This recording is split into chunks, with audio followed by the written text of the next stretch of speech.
Hay historias que comienzan con un simple mensaje de celular, una invitación aparentemente inocente, una conversación que parece abrir la puerta a una reconciliación, pero a veces detrás de ese mensaje no hay segundas oportunidades, hay una trampa. Esta es la historia de un adolescente de 17 años que creyó que iba a encontrarse con su exnovio para hablar y terminó cayendo en una emboscada que, según la policía, había sido preparada con anticipación, un caso que conmocionó a Brasil. Todo comenzó el 31 de enero. Ese día la adolescente recibió un mensaje de su exnovio, un joven de su misma edad con quien había tenido una relación sentimental tiempo atrás. No era un desconocido, se conocían del colegio, compartían círculos sociales y habían mantenido contacto incluso después de terminar. El mensaje parecía sencillo, quería verla, le propuso encontrarse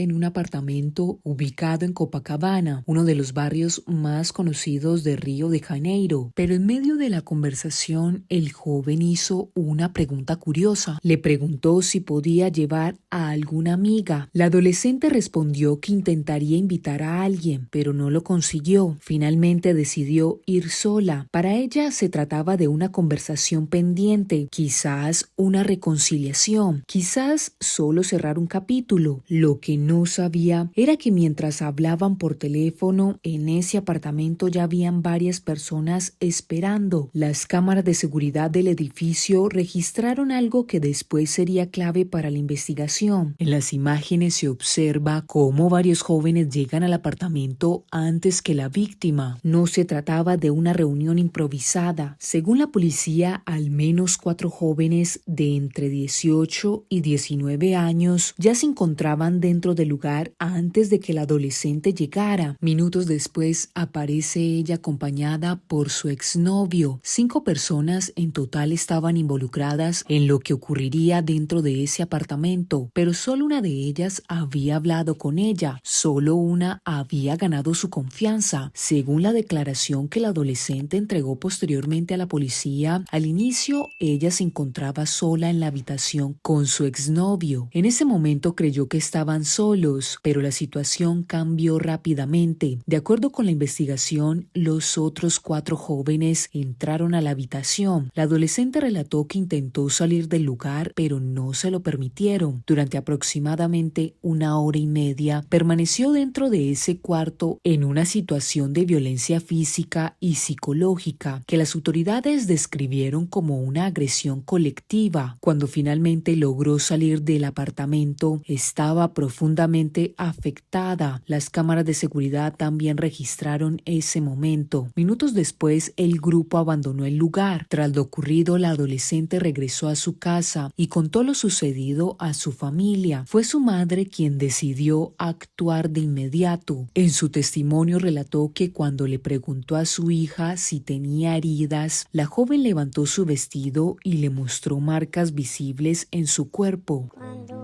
Cuando me encontré con ella, la primera pregunta que le hice fue: ¿te dejaron alguna marca? Fue entonces cuando levantó el vestido más o menos hasta donde no podía más. En ese momento me desesperé, agarré los documentos y le dije: vámonos a la comisaría.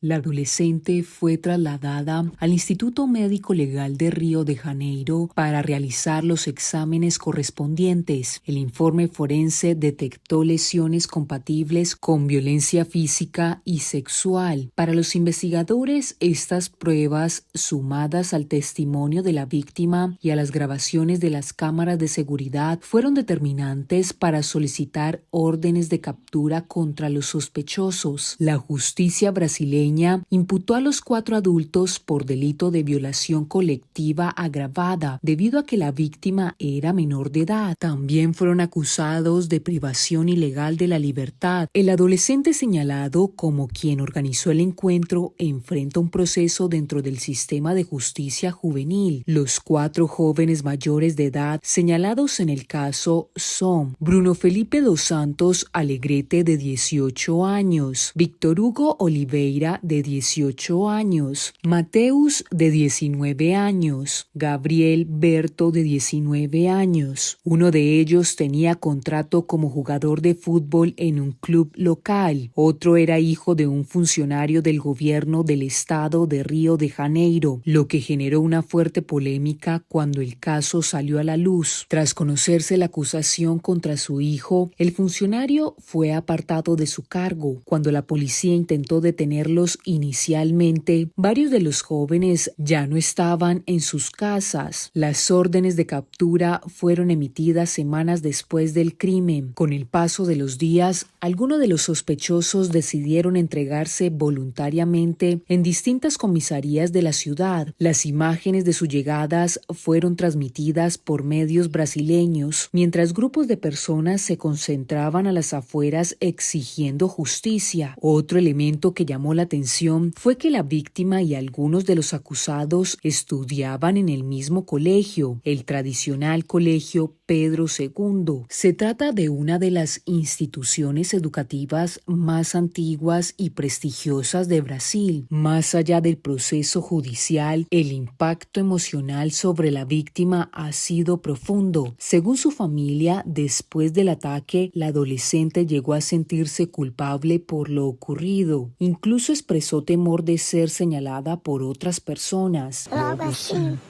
Justo después de lo ocurrido, ella se sentía muy culpable y decía que quería quitarse la vida.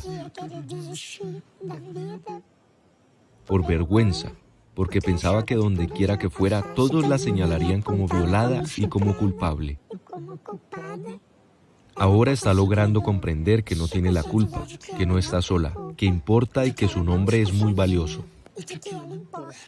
Este caso no solo habla de un crimen, habla de confianza traicionada, de una invitación que escondía una emboscada, de un adolescente que creyó que iba a encontrarse con alguien que conocía y terminó enfrentando una de las experiencias más difíciles de su vida. Solo quiero que paguen, porque no pueden haber más víctimas.